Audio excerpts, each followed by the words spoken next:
Hi. Let me introduce myself, by the way. I'm Brian Hudelson. I run what's called the Plant Disease Diagnostics Clinic at the UW-Madison. I'm in the Department of Plant Pathology.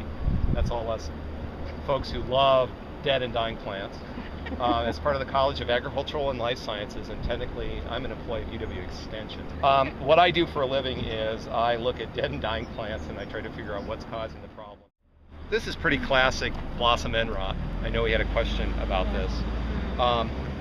If you ever have tomatoes that start rotting from the bottom side up, it's typically this particular problem. And it's a calcium deficiency in the plant that's causing the issue.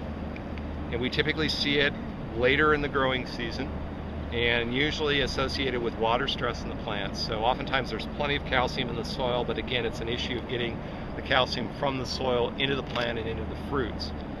And so upping calcium in the soil can help, and also watering more as we get into the hotter, drier parts of August will help as well.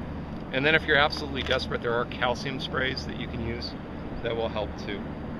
Is it just tomatoes, or did you mention? No, anything that has a fruit where the vegetable is actually a fruit. So tomatoes, peppers, any of the cucurbits, so zucchini, squash, pumpkins, any of those can get blossom end rot.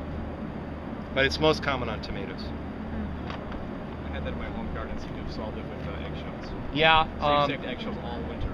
Yeah, I recommend that. Some of our county extension agents kind of poo-pooed that the last time we talked about that on one of our weekly teleconferences, but I think any source of calcium will help you. What I tend to tell folks to stay away from is the limestone based. Right. So lime is a great source of calcium, but it tends to up the soil pH, so it's not a great thing to do around here.